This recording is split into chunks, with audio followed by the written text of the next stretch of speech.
Pegue a sua Bíblia, por favor. Pegue a sua espada.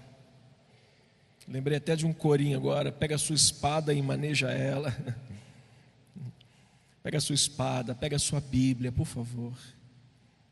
Pegou sua Bíblia? Primeira carta do apóstolo Paulo aos Coríntios, quarta-feira passada, onde eu tratei do tema os três maiores ou as três maiores tragédias da igreja. Mas lembrando os irmãos que igreja somos nós. E Paulo deixa isso muito claro aqui, quando ele chama aqueles crentes de irmãos. Paulo não está falando para a estrutura da igreja, para o prédio. Paulo está falando para os irmãos em Cristo que está em Corinto. Ele está falando daquela igreja que é de Deus, está falando daquela igreja que está em Corinto, está falando para os santificados em Corinto. Isso tudo está no versículo 2. Ele fala da igreja de Deus que está em Corinto, aos santificados. Ele está falando para um povo, para irmãos que estavam inseridos numa cidade promíscua, vivendo um tempo difícil, vivendo em uma localidade onde a promiscuidade, a prostituição estava entrando pelas portas da igreja, estava invadindo o território santo, estavam colocando fogo estranho no altar de Deus. E Paulo, como pastor, ele olha para aquela igreja e fala: irmãos, eu rogo-vos. Duas vezes aqui, no verso 10 e no verso 26, ele enfatiza essa questão de falar que esses são a igreja de Deus. Então, eu estou refletindo com os irmãos, e hoje eu finalizo, sobre as três maiores tragédias da igreja. Por que não dizer as três maiores tragédias de uma pessoa, de um crente? É quando ele se entrega à depravação desse mundo, quando ele se entrega à prostituição desse mundo, quando esse mundo, a concupiscência da carne, como João escreve, quando a concupiscência da carne consegue encantá-lo de tal forma que ele mergulha nesse mundo de depravação, de promiscuidade, de prostituição. É uma tragédia para a vida do homem, porque isso não só afeta a sua vida, mas afeta também toda a sua casa. Isso não traz uma consequência só para ele, traz uma consequência para os que estão com ele. E a segunda tragédia é a que nós vamos falar, e a terceira é quando uma igreja não consegue entender o valor da outra igreja que está do lado dela, que é a desunião. E foi talvez um dos grandes perigos da igreja de Corinto, que é essa desunião instaurada dentro dessa igreja, inserida no contexto daqueles irmãos que deveriam andar como santos, amados, e eles acabaram a dividir um pouco o corpo. E Paulo recebe a informação e exorta esses irmãos, essa igreja de Deus que está ali. Capítulo 1, versículos 10 até o versículo 18, 17. Depois nós vamos fazer a leitura final do texto, tá bom? Diz o texto, a exortação à unidade: rogo-vos, irmãos, pelo nome do nosso Senhor Jesus Cristo, que faleis todos a mesma coisa, e que não haja entre vós divisões, antes sejam inteiramente unidos na mesma disposição mental, no mesmo parecer, pois a vosso respeito, disse Paulo, meus irmãos, fui informado pelos da casa de Cloe, de que há contenda entre vós. Refiro-me ao fato, olha o fato, de cada um de vós dizer, o que ele diz aqui? Vamos ler? Eu sou de Paulo, e eu de Apolo, e eu de Cristo, e eu de Cefas, ou de Cristo, perdão. Acaso Cristo está dividido? Pergunta Paulo. Foi Paulo crucificado em favor de vós, ou foste porventura batizados em nome de Paulo? Dou graças a Deus, porque nenhum de vós batizei, exceto Crispo e Gaio, para que ninguém diga que foste batizados em meu nome. Batizei também a casa de Estéfanas. Além desses, não me lembro se batizei algum outro. Porque não me enviou Cristo, leia comigo, porque não me enviou Cristo para batizar, mas para pregar o Evangelho, não com sabedoria da palavra ou de palavra, para que se não anule a cruz de Cristo. Senhor amado, essa é a Tua palavra. Queremos meditar nessa palavra hoje, queremos nos debruçar no conselho da Tua palavra. Peço ao Senhor, ó Deus, que possas esclarecer através da minha vida a mente dos Teus filhos, da Tua igreja, e que esta pequena reflexão encontre um coração disposto a ouvir, mas também a obedecer a Tua voz e a Tua palavra. Eu oro pedindo em nome de Jesus. Amém. E graças a Deus. Bom, o tema é a segunda parte. As 3 maiores tragédias de uma igreja ou da igreja. Como eu havia falado, essa igreja somos nós. As 3 maiores tragédias de um homem que está aqui sentido dentro dessa palavra, dentro desse texto de 1 Coríntios, capítulo 1 até o verso de número 31, onde a gente encontra aqui um problema chamado depravação, um problema chamado desunião e um problema chamado vanglória. São os 3 problemas encontrados dentro da igreja em Corinto, onde Paulo é informado a ver, onde Paulo é informado que isso estava acontecendo, e ele percebe que o que estava afetando aos irmãos, aos crentes, e ele olha para aquilo com cuidado pastoral e começa a vir trazendo a imagem do que de fato Deus havia feito por eles e chamado eles. À primeira vista, a gente olha Paulo não acusando eles da depravação.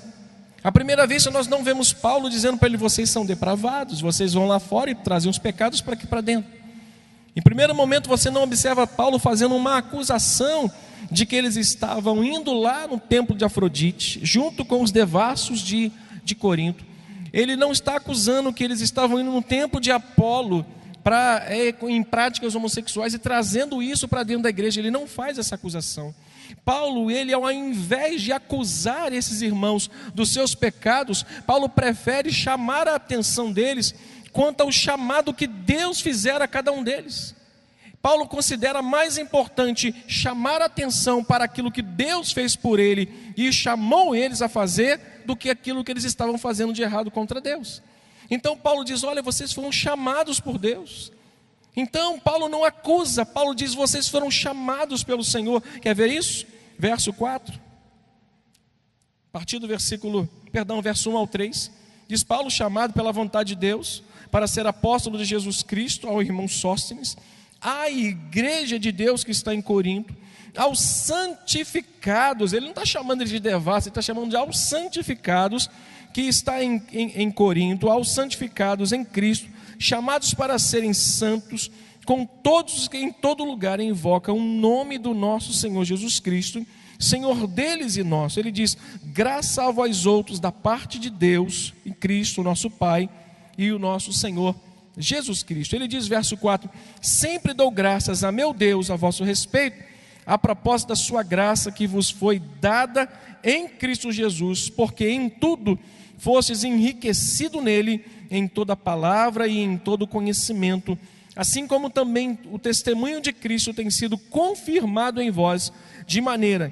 que não vos falte nenhum dom, aguardando vós a revelação de nosso Senhor Jesus Cristo, o qual também vos confirmará até o fim, para serdes irrepreensíveis no dia do nosso Senhor Jesus Cristo. Fiel é Deus, leia comigo: fiel é Deus, pelo qual vocês foram chamados à comunhão do seu Filho Jesus Cristo, nosso Senhor. Ele não traz uma espada e acusa e aponta e rasga e fere. Ele traz nas mãos uma poderosa palavra dizendo: vocês foram chamados à santidade, não à depravação.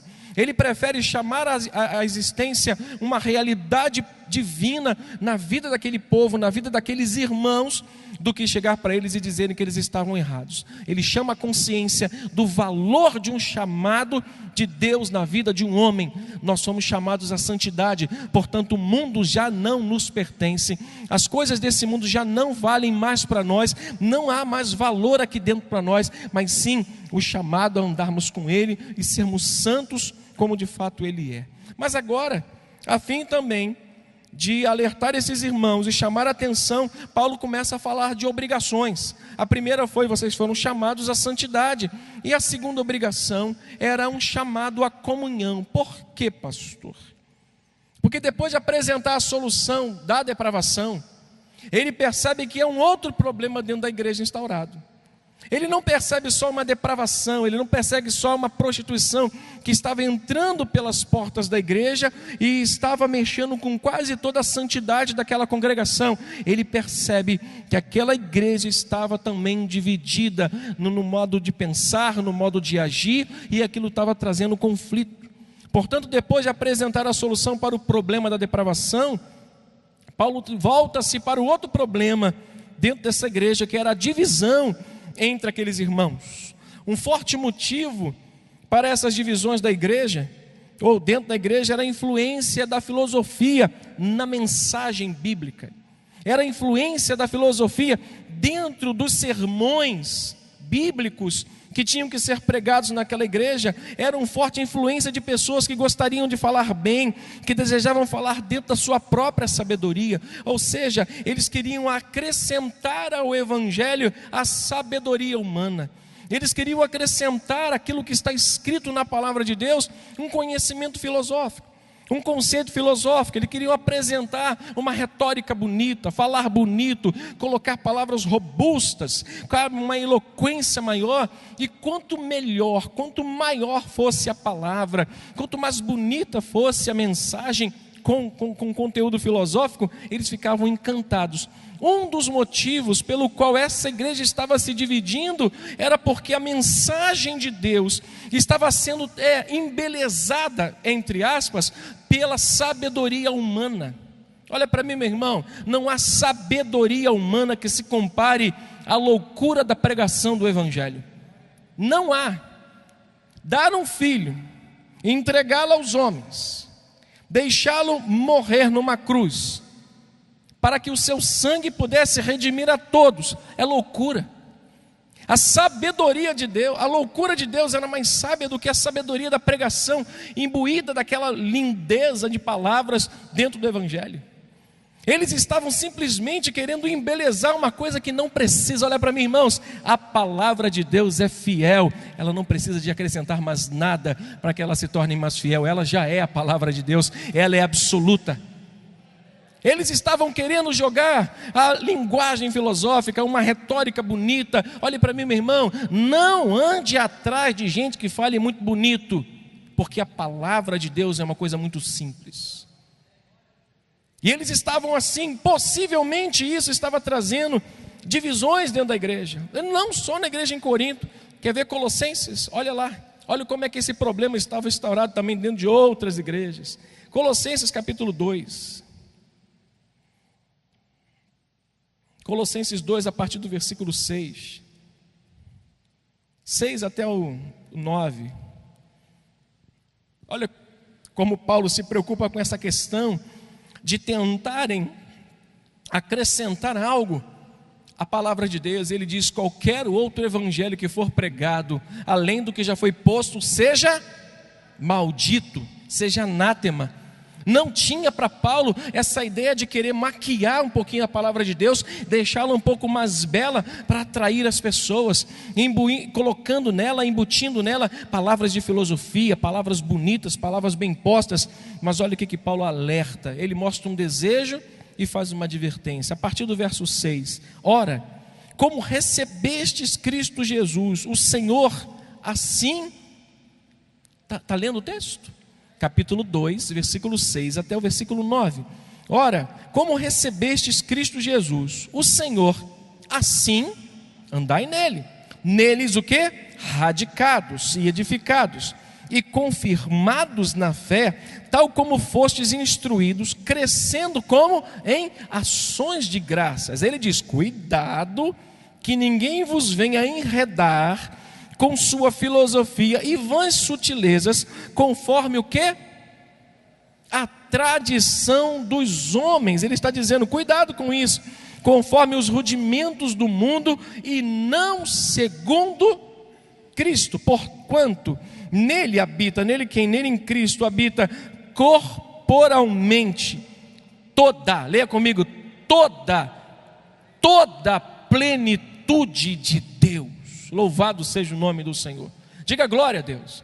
É porque nós não precisamos de nada mais do que a palavra. ela é suficiente. Nele habita, em Cristo habita, no Evangelho habita toda a plenitude da divindade.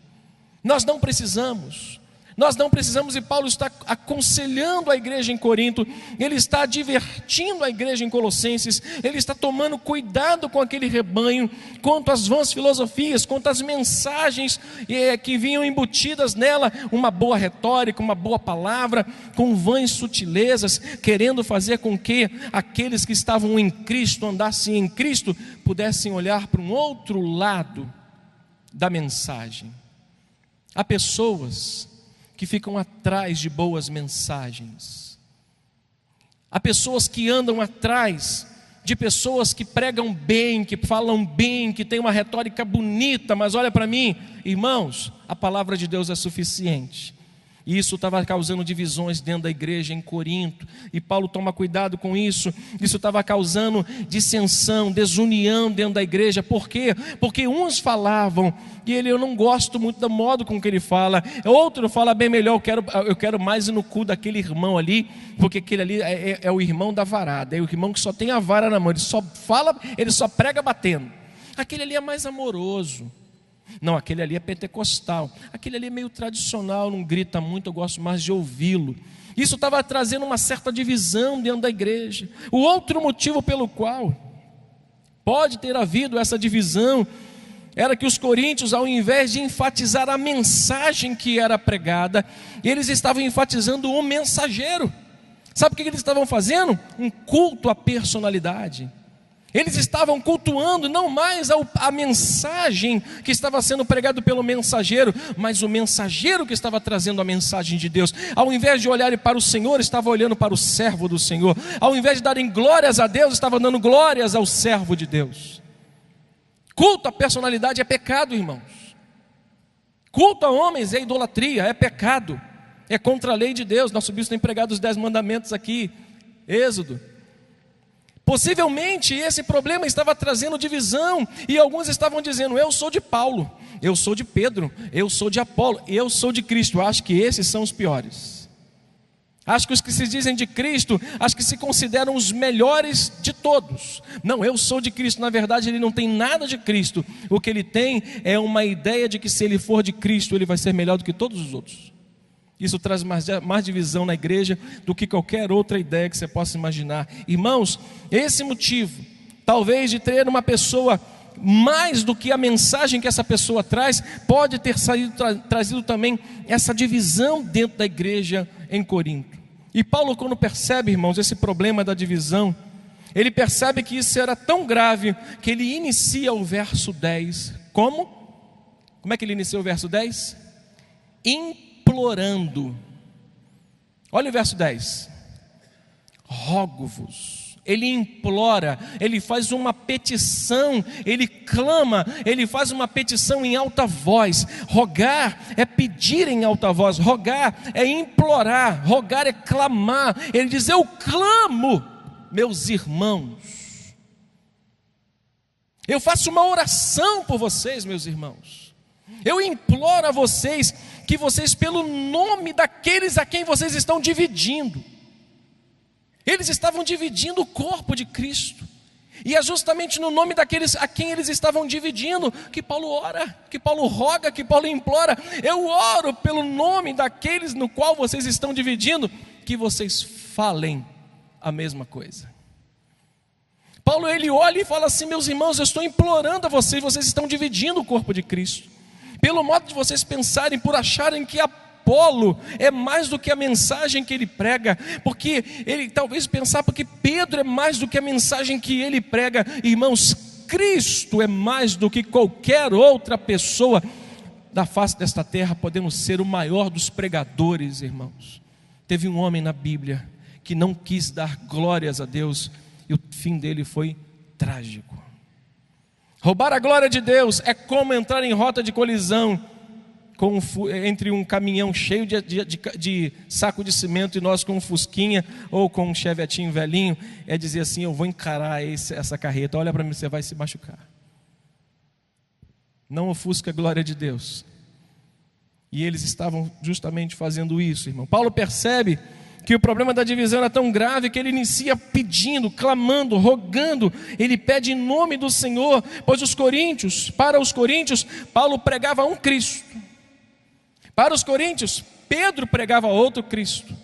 Para os coríntios, Apolo pregava ainda outro Cristo. Para eles, cada um tinha um Cristo dividido. Para eles, Paulo tinha uma maneira de ver um Cristo. Para outros, Pedro tinha uma maneira de ver o Cristo. Para outros, Apolo tinha uma maneira de ver um Cristo. Irmãos, diferenças teológicas sempre vão existir. O que não pode existir é uma igreja rachada, é uma igreja dividida, fazendo culto à personalidade, exaltando mais o homem do que o Deus que este homem serve, exaltando mais ao servo do que ao Deus desse servo. Isso divide a igreja. Isso pode ter sido um dos motivos que trouxe essa divisão. E Paulo disse: fui eu crucificado? Ele se defende.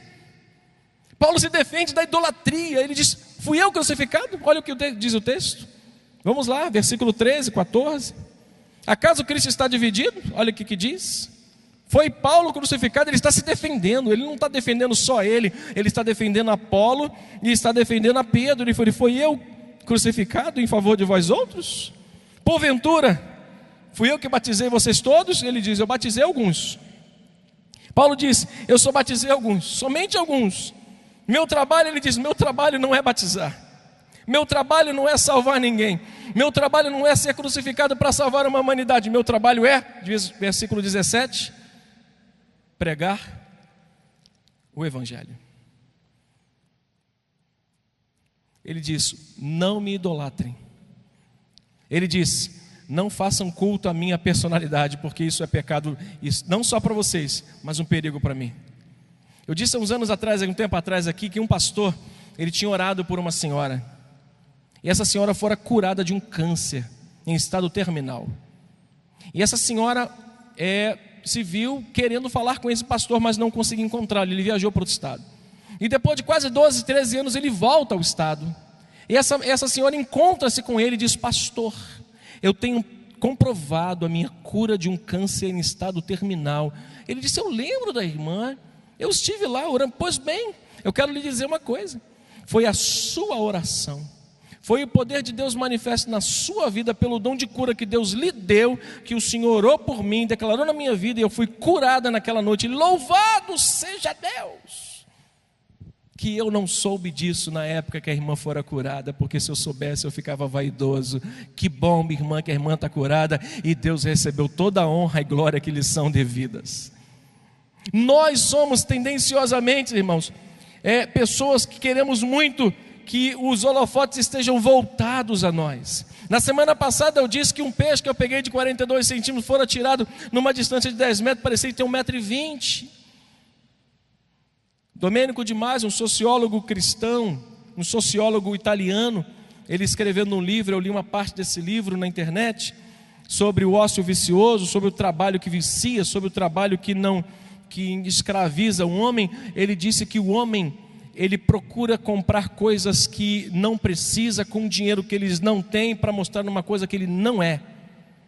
A Casa Bahia coloca lá, Ricardo Eletro, qualquer outra empresa, ele coloca lá uma televisão de 69 polegadas, não sei nem se existe, para você pagar em 58 vezes, sem juros, sem correção, nem nada. Você ainda vai ser entregue no outro dia na sua casa, e você pode pagar primeiro com 200 dias. A pessoa não precisa, mas compra com dinheiro que não tem. Para quê? Para alguém chegar na casa dela e falar assim: caramba, que televisão bonita, hein? Compra o que não precisa com dinheiro que não tem, para mostrar uma coisa que não é. Naturalmente nós somos assim. O ser humano é tendencioso a mostrar o seguinte: que casa bonita, é alugada, mas ninguém sabe, é bonita, é alugada. De repente está com um carro muito bonito, mas não é dele, é emprestado, mas para todo mundo o carro é dele. E Paulo está dizendo o seguinte: meus irmãos, eu não fui crucificado para salvar ninguém. Eu batizei somente os da casa de Cléo, somente da casa de Estevão. Eu batizei somente 2 ou 3 pessoas no máximo. Eu fui chamado para pregar o Evangelho, não com sabedoria humana, mas com o poder da graça de Deus, para que o nome dele seja glorificado, para que eu não venha a anular a cruz de Cristo. Que cuidado, irmãos. Que aplicação a gente pode fazer nesse texto agora? Quantos de nós, às vezes, Estamos correndo atrás de boas mensagens. Estamos correndo atrás de pessoas que falam muito bem e acabamos, sem nós percebermos, fazendo um culto à personalidade, fazendo um culto a homens, a servos de Deus e não ao Deus desse servo. Tome cuidado com isso, porque nós somos a igreja e Paulo está orientando essa igreja. Cuidado com isso, meus irmãos. A unidade da fé sempre foi e ainda é o maior desafio da igreja. Diga comigo isso, a unidade da nossa fé. Olha para a pessoa que está do seu lado e diga assim: a unidade da nossa fé sempre foi e será sempre um desafio da igreja. Paulo encontra isso, sabe aonde? A igreja em Éfeso. E ele, quando fala no capítulo 4 sobre a unidade da fé, ele diz: irmãos, eu rogo-vos. Ele também implora, ele também faz uma oração. Vá lá rapidinho, capítulo 4, da carta do apóstolo Paulo aos Efésios. Capítulo 4, verso 1 até o verso 6. Ele diz o quê? Imploro, clamo, apelo, eu oro. Prisioneiro de Deus. Ele diz: rogo-vos eu, pois eu, o prisioneiro do Senhor, que andeis de modo digno da vocação no qual vocês foram chamados. Com o que, irmãos? Com toda humildade e mansidão, com longanimidade, suportando-vos. E Paulo fala o seguinte: em amor. Ele diz: esforçando-vos diligentemente para preservar a unidade do Espírito no vínculo. Sabe o que Paulo apresenta aqui agora? 7 motivos para que eu e você e essa igreja andassem em unidade. Ele apresenta 7 motivos aqui que não tem como nós não olharmos para esses motivos e falar assim: de fato, a minha união contigo, meu irmão, passa por esses motivos aqui. Olha o primeiro motivo, qual foi?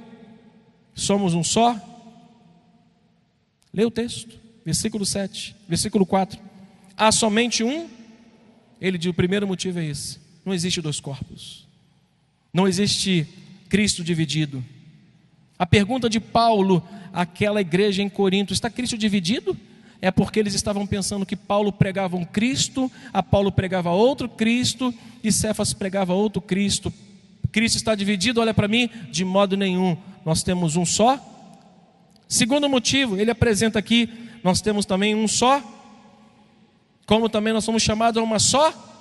Terceiro motivo, segundo motivo, nós temos um só Espírito.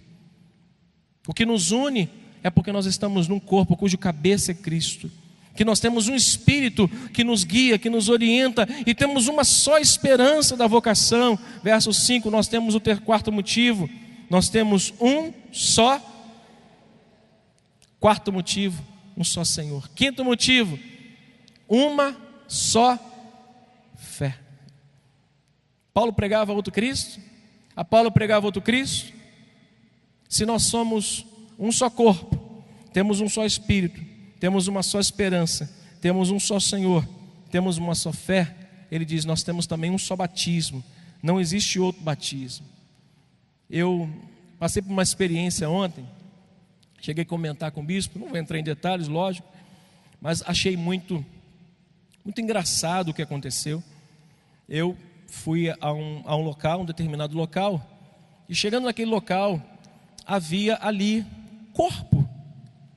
um corpo de Cristo, mas um corpo de Cristo dividido. E logo me lembrei desse texto.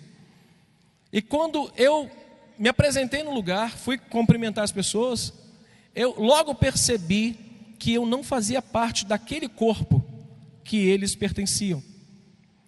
E eu percebi nitidamente que eu não podia falar nada, porque a parte do corpo no qual eu pertencia não era a mesma que eles pertenciam. E eu comecei a observar e fiquei quieto. E fizeram tudo, ou usaram o meio para que nenhuma oportunidade fosse dada para que esse corpo entrasse, ou seja, o corpo estranho entrasse, para que viesse falar alguma coisa em detrimento do outro corpo. Aí eu falei: Cristo está dividido aqui, não está unido, Cristo está dividido. Aí qual foi o meu posicionamento? Eu fiquei quieto, eu fiquei parado, eu fiquei esperando para saber aonde tudo aquilo iria dar. Mas aconteceu, era uma cerimônia, era uma situação, mas eu me peguei vendo Cristo sendo dividido. Nós temos o que, irmãos? Um só corpo. O que nos une é porque nós estamos num só corpo, num só espírito, numa só esperança, um só Senhor, uma só fé, um só batismo. Versículo 6, o que diz?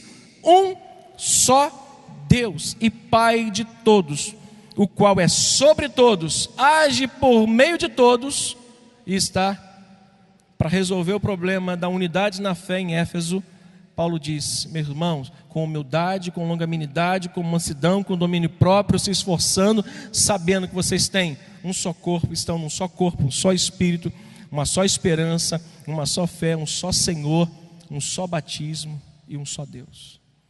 O que nos une são esses valores aqui que o apóstolo Paulo apresenta à igreja em Éfeso, irmãos. A relação entre um crente e o outro na terra é a maior proclamação do Evangelho de Cristo que a igreja pode fazer. Diga comigo isso. A minha relação com você, meu irmão, diga para ele. A minha relação com você, a minha unidade com você, meu irmão, é a maior proclamação de Cristo que a igreja pode fazer. Quer ver um texto que a gente pode afirmar isso?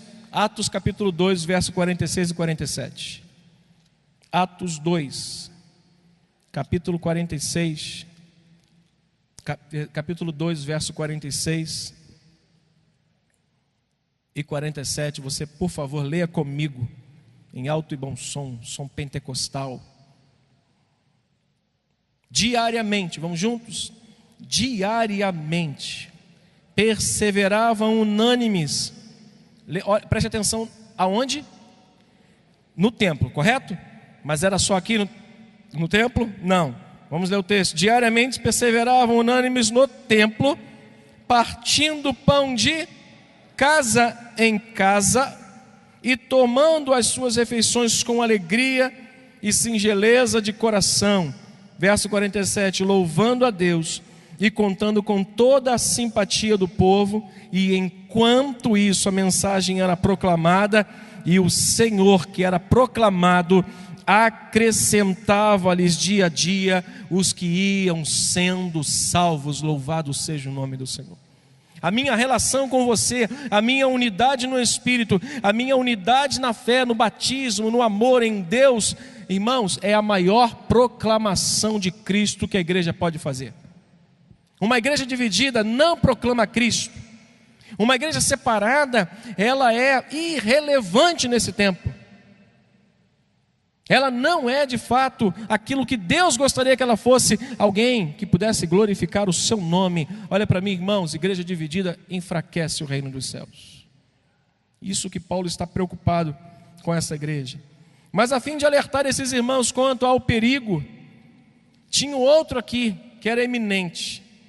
Além do problema da prostituição, além do problema da divisão, que era por causa da mensagem que era adornada ou enfeitada com filosofia, eles tinham outro problema.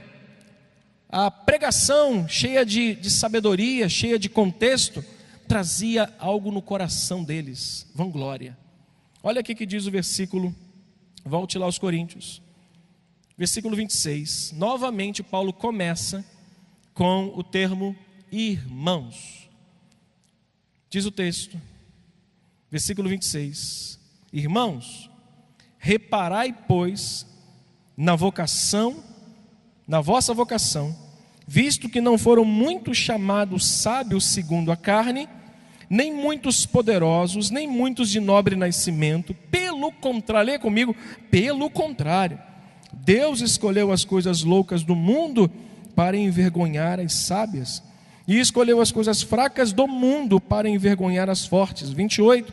E Deus escolheu as coisas humildes do mundo e as desprezadas e aquelas que não são, para reduzir a nada as que são, a fim de que ninguém se vanglorie.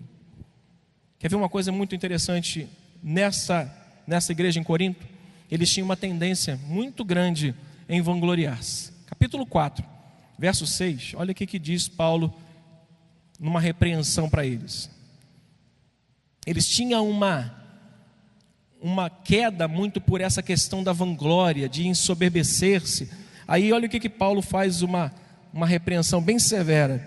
Estas coisas, irmãos, aplicai, capítulo 4, verso 6. Estas coisas, irmãos, aplicai-as figuradamente. Aí ele diz: a mim mesmo, Paulo, e a Apolo por vossa causa. Olhem para isso e apliquem. A mim mesmo e a Apolo, para que, por nosso exemplo, aprendai isto. 2 pontos. O que está escrito aí?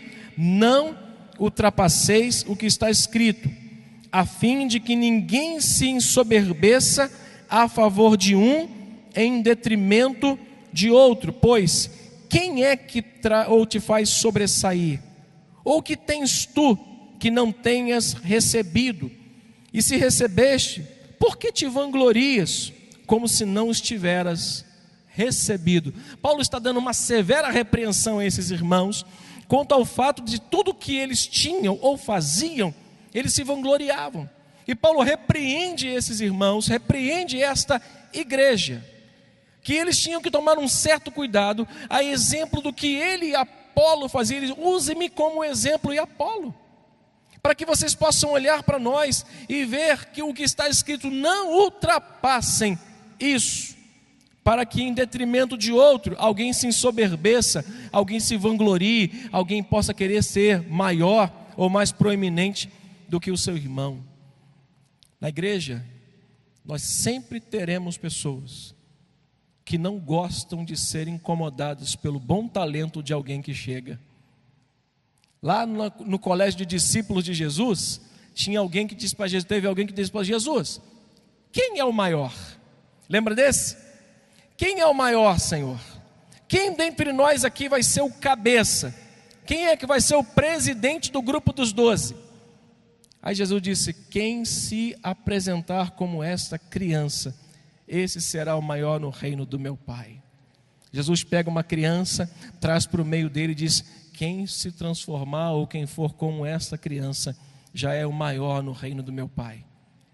Quem não fizer um filho meu tropeçar, quem não permitir que alguém dê um mau testemunho e faça alguém tropeçar, esse também é maior. Ele começa a dar exemplos ali para os apóstolos. Primeiro ele chama uma criança, depois ele fala assim: cuidado para que o testemunho de vocês não façam alguém tropeçar, porque se vocês fizerem, é melhor que vocês coloquem no pescoço uma pedra de moinho e se lancem no mar e morram. Porque se vocês fizerem um dos meus tropeçarem, é melhor que vocês façam isso, porque eu vou lançá-los no inferno. Então, quer ser grande? Ser grande é ter responsabilidade no reino dos céus. Tem mais coisas. Vamos lá ver o texto, capítulo 4 ainda, versículo 18, olha o que Paulo diz: alguns se ensoberbecem, ou se ensoberbeceram, como se eu não estivesse de ir ter convosco, verso 18, verso 19 agora, mas em breve, Paulo está dizendo, irei visitar-vos, se o Senhor quiser, e então conhecerei não a palavra, mas o poder dos ensoberbecidos.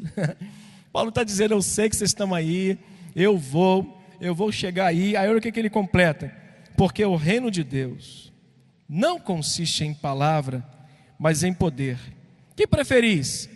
Irei a vós com vara ou com amor e espírito de mansidão? Paulo está dizendo: eu vou até vocês e eu vou conhecer aqueles que se ensoberbecem. Capítulo 5, versículo 1 e 2, ele diz: geralmente, se ouve que há entre vós imoralidade tal, como nem mesmo entre os gentios, isto é, haver quem se atreva a possuir a mulher do seu pai.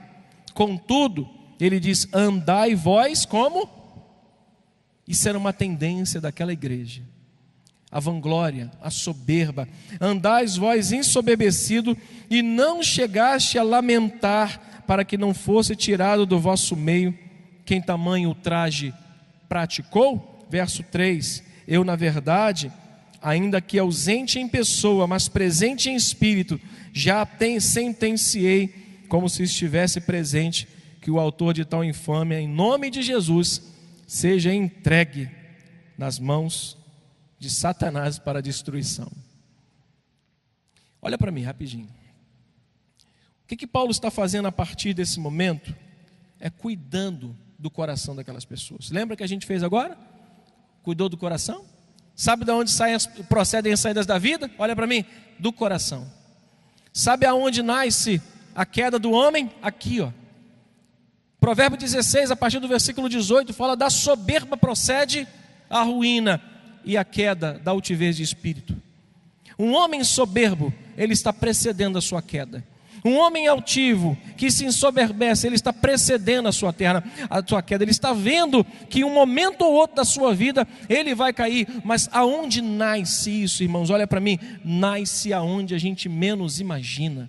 Nasce aqui, nisso que Jeremias fala, que é corrupto e demasiadamente corrupto, que é o nosso coração. Por isso que nós oramos pelo nosso coração hoje.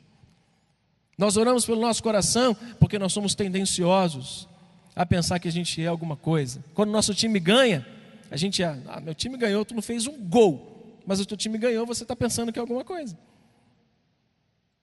Você compra um sapato novo, você não para de olhar para ele. A tua calça é velha, mas o sapato é novo, você não para de olhar para ele. Tendenciosamente, irmãos, nós vamos caminhando para isso. E Paulo, olhando para isso, ele quis dizer algumas coisas para esses irmãos que eu vou finalizar aqui, rapidamente. Versículo 26. Primeira coisa que Paulo lembra, mais uma vez, ele não está lembrando o pecado, ele está lembrando o chamado.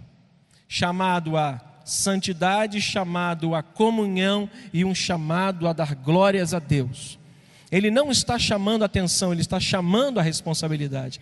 Aí ele faz 3 chamados aqui e 3 lembranças no final a esses irmãos, queridos irmãos de Corinto. Primeira coisa que Paulo faz no versículo 26 é lembrá-los da sua identidade. Olha lá o texto: reparai a vossa vocação. Vocês não foram chamados a serem sábios, vocês não foram chamados a serem poderosos, e vocês não foram chamados de nobre nascimento. Olha para mim, irmãos, Deus não se impressiona com os nossos, ou o que nós fazemos, ou aquilo que nós somos. Diga comigo: Deus não se impressiona com o que eu sou, nem com o que eu faço. Não se impressiona. Ele diz: olha só, eu vou mostrar para vocês a identidade de vocês. Vocês são pobres, vocês não foram chamados como nobres. Mas o interessante no texto, que Paulo não diz que Jesus não chamou os ricos. Ele diz o texto: visto que não foram chamados muitos sábios, mas muitos sábios foram chamados, mas todos não. Ele não exclui os sábios, ele não exclui os poderosos, ele não exclui os ricos. Ele simplesmente diz: não foram chamados muitos sábios, mas alguns sábios foram chamados por meio da igreja. Ele não está dizendo que na nossa congregação não pode ter nobres. Ele diz: não foram chamados muitos nobres. Não está dizendo que não foi chamado muitos poderosos. Está dizendo: não foram chamados todos, mas alguns estão aí no meio de vocês. Alguns estão aí, mas ele mostra a identidade daquela igreja. Ele mostra que eles não são sábios, eles não são poderosos, eles não são nobres. Deus não nos chamou por causa daquilo que nós somos. Deus não chama uma pessoa porque ela é alguma coisa. Deus chama por causa disso, ou em função disso, ou apesar disso. Apesar da pessoa ser nobre, Deus pode chamá-la. Apesar da pessoa ser pobre, Deus pode chamá-la. Deus pode chamar quem Ele quiser. Mas ouça uma coisa, Paulo mostra a identidade. Para vocês que estão ouvindo, esses que estão pregando, olha para mim, Deus não chamou muitos sábios. Quer ver um texto interessante? Mateus 11. A mensagem do Evangelho. Mateus 11. 11:25. O que diz o texto em negrito? Jesus, o Salvador, por aquele tempo exclamou Jesus: graças te dou, ó Pai, Senhor dos céus, da terra, porque o que ocultaste estas coisas aos sábios e instruídos e revelastes aos pequeninos. Ele diz no verso 26, sim, ó Pai, porque assim foi do teu agrado. A segunda coisa que Paulo faz é esse povo lembrar, essas pessoas lembrarem. é que o motivo pelo qual eles foram chamados foi nobre. Olha o versículo 27 e 29, lá de Coríntios capítulo 1. Olha, pelo contrário, Deus escolheu as coisas loucas do mundo para envergonhar as sábias, e escolheu as fracas para envergonhar as fortes, as humildes, as desprezadas, as que não são, para reduzir em nada as que são.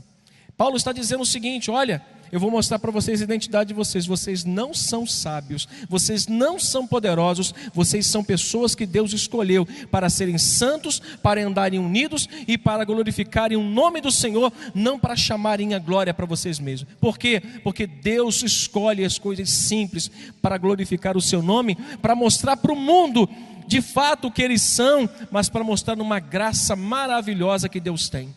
Para isso que Deus pega as coisas simples, para mostrar para o mundo o tamanho da sua graça, mas também para revelar ao mundo o tamanho do seu pecado. Eu vou finalizar com um terceiro motivo. Terceira lembrança que Paulo fala, está lá no verso 30 e 31. Paulo lembra a esses irmãos que estavam querendo se vangloriar, que foi Cristo quem fez tudo por eles. Verso 30 e 31, leia comigo. Mas vós sois deles, em Cristo Jesus, o qual se nos tornou da parte de Deus o quê? Sabedoria. A sabedoria deles, Deus se transformou, e justiça, e santificação, e redenção. Para quê? Para que, como está escrito, aquele que se gloria, glorie-se no Senhor. Sabe o que ele fala? Ele diz o seguinte, ó: quer santidade? Sou eu quem faço, sou eu o santo.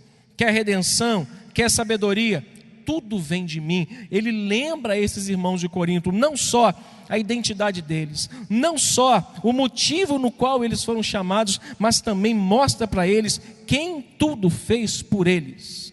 Ou seja, tirou a promiscuidade, uniu a igreja e tirou a vanglória, e Deus foi exaltado na igreja de Corinto. Paulo orienta essa igreja e traz ela, irmãos, as 3 tragédias da vida de um ser humano.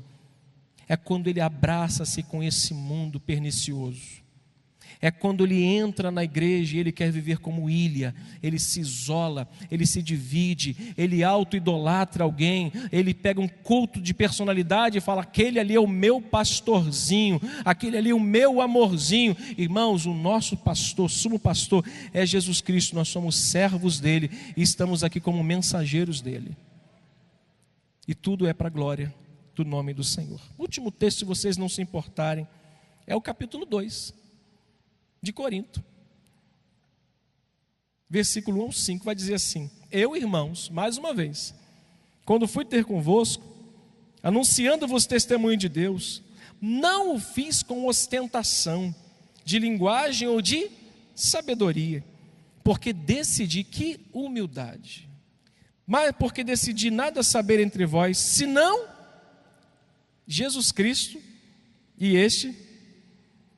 Está lendo? Olha o que diz o verso 3: e foi em fraqueza, temor e grande tremor que estive entre vós. A minha palavra e a minha pregação não consistiram em linguagem persuasiva de sabedoria, mas em demonstração do Espírito de poder. Para quê? Para que a vossa fé não se apoiasse em sabedoria humana, e sim no poder de Deus. Paulo está dizendo assim: eu não crucifiquei a minha vida para salvar ninguém, eu não sou Deus para salvar ninguém, mas a minha palavra é para que vocês estejam em Cristo, para que a fé de vocês não se apoie em mim, mas nele, para que a glória seja dele, para que o poder de Deus se manifeste entre vocês como igreja que somos. Que Deus nos ajude, irmãos, como igreja, porque sem dúvida essa é a maior tragédia de um ser humano, quando ele não glorifica a Deus, quando ele pensa que toda a luz que vem sobre ele é porque ele é o cara, mas não o Senhor.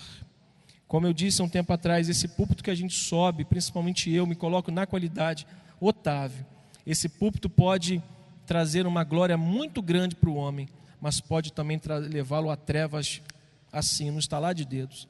Esse lugar é um lugar de temor e um lugar de tremor quando a gente sobe. Que Deus nos ajude a vivermos assim, para glorificarmos o nome dele. Vamos orar. Curve sua cabeça.